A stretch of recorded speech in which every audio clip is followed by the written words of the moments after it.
Baik, bagi pemirsa yang baru bergabung di Perempuan Bicara, kita berikan dulu rancangan kitab hukum pidana ya, undang hukum pidana yang kemudian membahas soal penghinaan presiden.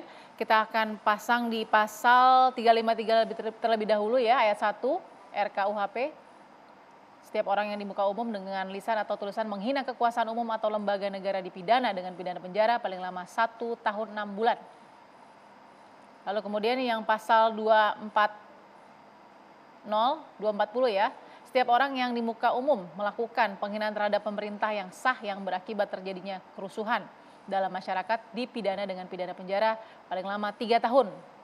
Oke, kita lanjut di pasal 241. Setiap orang yang menyiarkan, mempertunjukkan atau menempelkan tulisan atau gambar sehingga terlihat oleh umum, memperdengarkan rekaman sehingga terdengar oleh umum atau menyebarluaskan dengan sarana teknologi informasi yang berisi penghinaan terhadap pemerintah yang sah dengan maksud agar isi penghinaan diketahui umum. Ini juga dipidana dengan pidana penjara paling lama 4 tahun atau pidana denda paling banyak kategori 5. Oke, saya langsung ingin dengar bagaimana pandangan dari Ibu Husnu soal RKUHP ini. Silakan, Ibu. Terima kasih. Tadi saya menyimak kayak gitu. Tapi kalau dari perspektif hukum, tadi ada Mbak Asni, nanti ada Prof. Tuti yang lebih lanjut. Itu Bu Irma dari DPR. Jadi sebetulnya sudah cukup banyak. Saya sebagai ilmuwan politik dalam ilmu politik, ini sebetulnya menjadi masalah yang cukup panjang kayak gitu ya. Jadi kalau misalnya dari terminologi konsep ya, pemerintah yang sah. Jadi kalau di dalam ilmu politik tidak cuma sah saja yang diputuskan oleh KPU, Bawaslu dan Mahkamah Konstitusi. Tapi juga legitimasi. Pada saat sudah berkuasa ternyata tidak deliver apa yang menjadi amanat dari konstitusi, rakyat pasti kemudian akan mengkritik. Ya, dan di dalam mengkritik apalagi mahasiswa kayak gitu ya, buruh dan sebagainya. Dan sebagainya, bagaimana mengharapkan yang tadi. Nah, yang kedua, kalau kita bicara tentang undang-undang ini ya, semangatnya apa? Kalau tadi Mbak Asni bicara tentang semangat kolonialisme atau semangat kemerdekaan, demokrasi dan sebagainya. Yang kedua, tujuannya apa? Siapa yang akan jadi target? Rakyat kepada penguasa. Tapi kalau penguasanya yang suka menghina rakyat bagaimana? Iya kan? Kan ada itu penguasa yang menghina rakyatnya, katanya rakyatnya bodoh sehingga menghadirkan TKA dan sebagainya. Itu kan penghinaan kalau menurut saya. Kan bukannya tugasnya penguasa. Nah, kalau kita bicara tentang konstruksi pemikirannya tentang demokrasi, prinsipnya apa? Ya, tentu saja konstitusi negara Republik Indonesia sebagai perjanjian kita, perjanjian suci kita. Nah, salah satu dari value atau variabel yang penting di dalam demokrasi itu civil and political liberties. Kebebasan sipil dan politik. Bahkan kalau kita bicara tentang para teoris gitu ya, mau John Locke mau Hobbes itu mengatakan citizen had the right to overthrow a corrupt or failing government. Jadi bahkan rakyat itu berhak untuk kalau pemerintah gagal, kalau kemudian pemerintah korup, itu kemudian di throw out. Dikeluarkan dari ini. Dan itu tidak harus misalnya, oh ya menunggu dulu pemilu berikutnya. Enggak, bukan. Kalau kita bicara tentang hak dari civil society atau citizen protest. Nah persoalannya, kalau semangatnya demokrasi, nah di sini sangat, ini kan persoalannya tadi, kolonialisme yang dulu kepada ratu kayak gitu ya. Belanda kayak gitu, di era merdeka kenapa masih hal tersebut. Dan dulu kalau tadi dikatakan sebetulnya di dalam Mahkamah Konstitusi juga sudah dihilangkan ya penghinaan terhadap presiden. Saya tadi mencoba untuk membaca juga apa ya bedanya menghina dan mengkritik.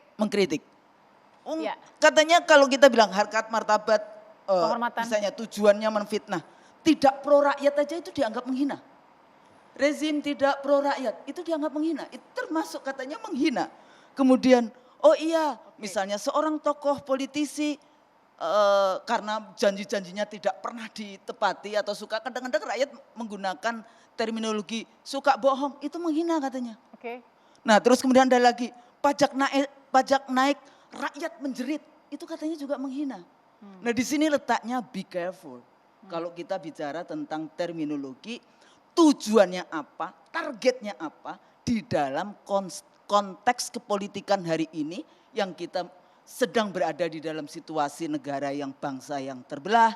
Kita banyak sekali urusan suudon, kemudian banyak lagi juga isu-isu tentang penggunaan buzzer dan sebagainya di dalam kepolitikan. Nah, dalam situasi seperti ini kenapa mesti isu ini yang dini? Kalau memang seperti itu, ayo kita duduk, ajak semua rakyat. Apa sih sebetulnya? Sebetulnya nanti lari-larinya pendidikan akhlak, pendidikan budi pekerti, pendidikan ini kalau kita menginginkan.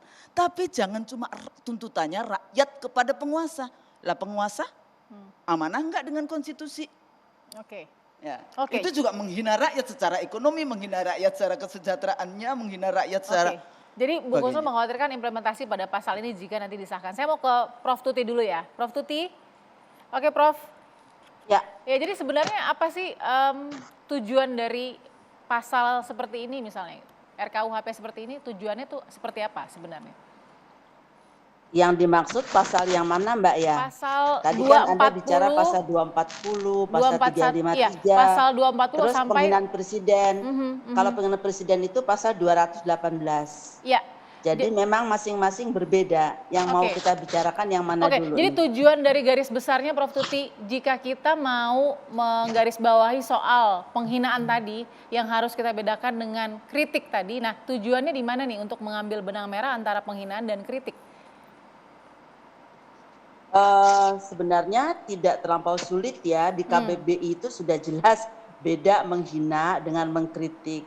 Ya, kalau Anda mengatakan bahwa seseorang itu tidak perform dalam tugasnya, tidak baik ya, dan Anda menunjukkan bukti-buktinya, itu kan kritik. Tapi ketika Anda mengambil analogi dengan menyebutnya sebagai nama-nama binatang atau kemudian bersifat apa namanya penghinaan kepada tadi disebutkan fisik ya, itu kan sudah bukan kritik, itu penghinaan ya. Dan memang di sini tadi disebutkan oleh Mahkamah Konstitusi dibatalkan pasal 134 yaitu penghinaan presiden sebagai suatu delik biasa. Delik biasa itu artinya tanpa diadukan oleh si korban, oleh presiden atau wakil presiden, maka aparat penegak hukum itu dapat melakukan proses peradilan pidana. Akan tetapi di dalam pasal 218 yang dirumuskan kembali, ini disebutnya adalah merupakan suatu delik aduan. Jadi kalau tidak diadukan oleh yang bersangkutan itu tidak merupakan suatu tindak pidana, tidak bisa diproses. Yang kedua disebutkan juga di sini bahwa tidak merupakan penyerangan kehormatan atau penghinaan apabila dilakukan untuk kepentingan umum atau pembelaan diri. Nah, kemudian ada lagi keterangannya. Apa yang sih yang dimaksud dengan kepentingan umum dan pembelaan diri itu? Ya, jadi di sini artinya adalah kalau untuk kepentingan umum pembelaan diri itu untuk melindungi kepentingan masyarakat yang diungkapkan melalui hak berekspresi dan hak berdemokrasi. Misalnya melalui kritik atau pendapat yang berbeda dengan kebijakan pemerintah. Jadi tidak ada masalah kalau menyampaikan kritik pemerintah salah melakukan atau tidak baik dalam mengambil kebijakan tentang X. Itu bukan penghinaan. Itu sudah jelas di dalam pasal 218 dan penjelasannya, kritik itu bukan merupakan penghinaan. Nah, inilah yang kemudian membedakannya dari ketentuan pasal 134 yang dinyatakan tidak berlaku oleh Mahkamah Konstitusi.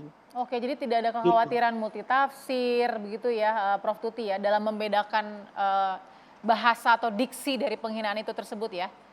Seharusnya tidak ada. Dengan mudah tadi saya katakan di KBBI aja sudah beda penghinaan sama kritik gitu ya. Jadi kalau memanggil misalnya saksi ahli-ahli bahasa, menurut saya pasti akan dapat diungkapkan perbedaan antara kedua hal tersebut. Oke, nah mungkin ada background sedikit juga Prof. Tuti, mengapa pemerintah tetap mempertahankan untuk melanjutkan RKUHP ini? Prof, silakan. Melanjutkan RKUHP itu isinya ada 628 pasal.